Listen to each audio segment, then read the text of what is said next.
You wake up on a Tuesday morning, nothing bad happened, your life is fine, and yet your chest is tight, your jaw's clenched, and something inside you feels like it's bracing for a disaster that never comes. You try to shake it off. You tell yourself there's no reason to feel this way, but the feeling doesn't care about your reasons. What if that anxiety, that tension, that constant low hum of dread isn't a flaw in your thinking? What if it's a message from somewhere much deeper than your mind? Here's what most people get wrong about emotional pain. They think it lives in the past. They think if they can just understand what happened, talk it through, make peace with it, the body will follow. But the body doesn't work that way. The body has its own memory, and it doesn't forget just because you've moved on. That's the idea at the center of one of the most important books written about human suffering in the last 30 years. The book is called The Body Keeps the Score, written by Dr. Bessel Kolk, a psychiatrist who spent more than 4 decades working with trauma survivors, veterans, abuse victims, disaster survivors, and everyday people who couldn't explain why they felt so wrong inside their own skin. Kolk didn't start with a theory. He started with patients. Real people sitting across from him in a clinic, people who had survived horrible things and people who, on paper, had survived nothing at all. And yet both groups shared something in common. Their bodies were stuck. Their nervous systems were still living inside moments that were long over. The central idea of this book is both simple and radical. Trauma isn't just something that happened to you. It's something your body is still doing right now. And the most powerful insight in this book, the one we'll get to near the end of this video, will change the way you understand not just trauma, but healing itself. Because the goal isn't what most people think it is. If ideas like these help you see yourself and your life differently, subscribe. This is exactly what we do here every week. Think about what happens when you almost get into a car accident. 1 second, everything is normal, and the next, tires are screeching, and your heart is pounding, and your hands are gripping the wheel so hard your knuckles go white. And then the danger passes. But your body doesn't know that yet. Your hands are still shaking, your breath is still shallow, your heart is still racing. It takes several minutes, sometimes longer, for your system to come back down to baseline. Now imagine that feeling, but it never fully goes away. Imagine that your nervous system got stuck in that moment of screeching tires, and no matter how many years pass, some part of you is still bracing for the impact. That's what Kolk saw over and over again in the people who walked into his clinic. Not people who were weak or dramatic or broken beyond repair. People whose bodies had done exactly what they were designed to do, which was protect them, and then couldn't figure out how to stop. This is the first insight the book gives us, and it reframes everything. The body's response to danger isn't a malfunction, it's a feature. When something threatens your survival, your brain doesn't pause to reason through it. It acts. It floods your system with stress hormones, shuts down digestion, narrows your vision, tenses your muscles, and prepares you to fight, run, or freeze. This happens in milliseconds, long before your conscious mind even registers what's going on. And for most situations, it works beautifully. The threat passes, the system resets, and life goes on. But when the threat is overwhelming, when it's too much, too fast, too confusing, or when there's no way to fight and no way to run, the system doesn't always reset. The survival response gets locked in place, and from that point on, your body treats ordinary moments as if they contain the original danger. A raised voice, a certain smell, a feeling of being trapped in traffic. A moment of silence from someone you love. These things become triggers, not because you're irrational, but because your nervous system made a map of danger based on what it experienced, and it's using that map to keep you safe, even when you don't need it anymore. Kolk calls this the tragedy of trauma. The very system designed to protect you becomes the thing that limits you. And here's where it gets deeper. Most of us, when we think about dealing with emotional pain, think about talking. We think about therapy, about understanding, about finding the words for what happened and making peace with the story. And talking can help. But van der Kolk spent years discovering something that frustrated him and ultimately changed his entire approach. For many people, talking about trauma doesn't release it from the body.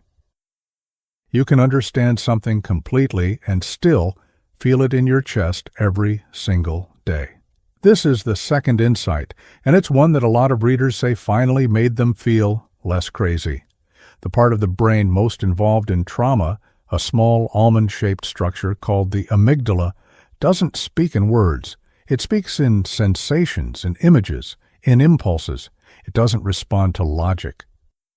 You can tell yourself that's in the past 1,000 times, and the amygdala will keep sending the same alarm signal because it never got the message that the danger is over.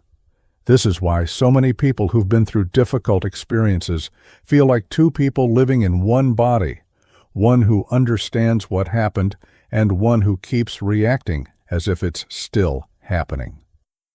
Van der Kolk documented this using brain scans, real imaging studies of trauma survivors, while they were asked to recall their experiences. What he found was striking. The language centers of the brain, the areas responsible for putting experience into words, went quiet. But the sensory and emotional regions lit up as if the event were happening in real time. The body was reliving it, even when the mind was trying to narrate it calmly. That disconnect between what you know and what you feel is not a character flaw, it's neuroscience. Now, this next idea is where the book starts to feel genuinely personal, because it speaks to something millions of people carry without a name for it. Van der Kolk dedicates a significant part of the book to what he calls the loss of self, that gradual erosion of your sense of who you are, what you feel, what you want, and what's safe. Trauma survivors often describe feeling numb, disconnected, like they're watching their own life from a distance. Some call it feeling hollow. Others just say they don't really feel like themselves, and they haven't for years. This is the third insight. Trauma doesn't just affect what you remember. It affects who you experience yourself to be. When the body is constantly in survival mode, there's no room for curiosity, for play, for genuine connection. The nervous system is too busy scanning for threats to allow the kind of presence that makes life feel real and meaningful. And over time, that absence of presence starts to feel like the person you are, rather than the state you're stuck in. Van der Kolk worked with a woman who had survived years of childhood abuse. By the time she came to him, she was a functioning adult with a career and a family, but she described her inner life as going through the motions. She couldn't feel joy. She couldn't feel close to the people she loved. She wasn't depressed in the clinical sense. She was disconnected, and no amount of talking about her past had brought her back into her own body. Her story, and dozens like it throughout the book, makes the reader understand something quietly devastating. You can survive something and still lose yourself in the process. But here is where the book pivots, and where it starts to feel less like a diagnosis and more like a door opening.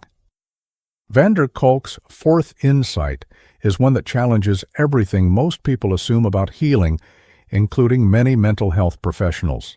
He argues, backed by decades of research, that traditional talk therapy alone is often insufficient for trauma, not because it's useless, but because it works at the level of narrative, of story and understanding, while trauma lives at a deeper level in the body, in the breath, in the posture, in the gut. Healing, real healing, has to include the body. This idea landed like a quiet revolution in psychiatry. If the problem isn't just in the mind, then the solution can't be only in the mind either. Van der Kolk began exploring approaches that most mainstream medicine considered fringe at the time: yoga, theater, eye movement therapy known as EMDR, neurofeedback, and somatic experiencing. What he found in study after study and patient after patient was that these approaches, the ones that worked directly with the body's sensations and rhythms, produced results that years of verbal therapy sometimes couldn't. He describes a yoga program run for women who had survived severe trauma, women who had often completely disconnected from their bodies as a way of surviving what had been done to them. Over time, through the simple practice of learning to notice their own breath, their own physical sensations without judgment, these women began to reclaim something, not the absence of pain, but the presence of themselves. They began to feel safe inside their own skin, maybe for the first time. The fifth insight flows directly from this, and it's one that answers a question Kolk says he hears constantly. How do I actually start to heal? His answer is both humble and specific. You don't start by going deeper into the story of what happened. You start by learning to tolerate being in your body right now. You notice your feet on the floor. You notice your breath without trying. You notice when your body braces and you get curious about it instead of afraid. These aren't magic tricks. They're the beginning of teaching your nervous system that the present moment is safe, something it may have never fully learned. This might sound almost too simple, but Kolk is careful to explain why it's actually profound. For someone whose nervous system has been in survival mode for years, the ability to sit quietly and feel their own heartbeat without panic is not a small thing. It's a fundamental rewiring, a signal to the deepest parts of the brain that the emergency is over. And that signal, repeated consistently over time, changes the brain in measurable, documented ways. Now, before we get to the most powerful idea in this entire book, there's one more insight that stops most readers cold because it challenges something almost everyone believes. The sixth insight is this: you don't have to have survived something catastrophic to carry trauma in your body. This is one of the most debated points in reader communities, the question of whether everyday pain, chronic stress, emotional neglect, a childhood where you never felt truly safe or truly seen, counts. Kolk's answer, drawn from his research, is clear and compassionate. The nervous system doesn't grade suffering on a scale. It responds to what it perceives as threat. And for a child, emotional abandonment, chronic unpredictability, or growing up in a home where love felt conditional can activate the same survival circuits as more dramatic events. This isn't about lowering the bar or competing over who had it harder.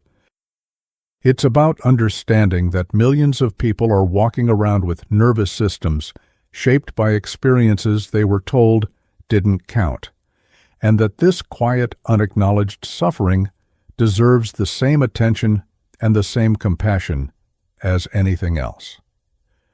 Kolk's research gave language to something many people had felt but never been allowed to name. So we've arrived at the place this entire conversation has been building toward. And the most powerful idea in this book isn't the most dramatic one. It's not the brain scans or the research on veterans or even the discovery that the body holds what the mind tries to forget. The most powerful idea is quieter than all of that, and it's the one that changes what healing actually means. Most people, when they think about recovering from pain, think about getting rid of something. They want to stop feeling anxious. They want to stop flinching. They want the memories to fade, the triggers to disappear, the weight in their chest to finally lift. And that desire is completely understandable.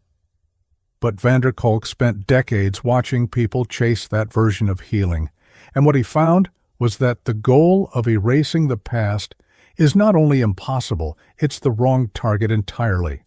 The real goal, the one his entire life's work points toward, is this: to be able to live fully in the present, not to become someone who never suffered.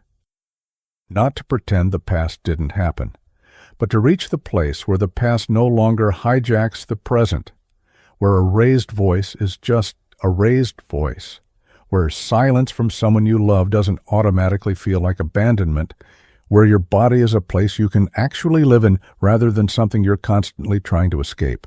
Kolk puts it in a way that stays with you. He says the question is never, what is wrong with you? The question is always, what happened to you? And that shift from judgment to curiosity, from shame to understanding, is not just compassionate, it's scientifically accurate. Because when you understand that your nervous system was shaped by real experiences, that your reactions make perfect sense given what your body learned, you stop fighting yourself. And that's when something new becomes possible.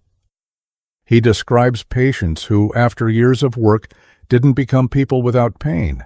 They became people who could feel pain without being controlled by it, people who could remember hard things without being pulled back inside them, people who could, for the first time, feel genuine pleasure, genuine connection, genuine presence, because their nervous system finally trusted that the present moment was safe enough to actually inhabit. That transformation from surviving to living is what the entire book is really about. And here's what makes this feel urgent right now, in a way it might not have a generation ago. We are living through a moment of collective nervous system overload. The pace of information, the ambient noise of threat and uncertainty, the loneliness that hides behind constant digital connection, all of it is keeping millions of people in a low-grade state of alert that they've normalized so completely they no longer recognize it as a problem. They just think it's what life feels like. Kolk would say that's exactly the kind of quiet suffering his book was written for, not just for survivors of war or abuse, but for anyone who has forgotten what it feels like to be fully, calmly, peacefully inside their own body. That's the invitation this book extends to every single reader, not a promise that healing is easy or fast or linear, but a deeply researched, deeply human argument that healing is real, that the body is not your enemy, that the nervous system can learn new things at any age, and that the path back to yourself, however long it takes, is always worth walking. Before this book, you might have thought that anxiety with no clear cause was a mystery or a weakness or just the way you were wired. Now you know it's a message, a signal from a body that learned to stay ready, and that the most important thing you can do is not silence that signal, but listen to it with enough compassion and patience to let your system finally, slowly, begin to feel safe. If this resonated with you, the link to get your own copy of The Body Keeps the Score is in the comments below. Reading the full book is a different experience than hearing a summary. Kolk writes with a depth and tenderness that takes time to absorb, and there are exercises, case studies, and specific practices in those pages that no summary can fully. Some books are worth sitting with slowly, and this is one of them. The body remembers everything. The only question is whether you're willing to listen,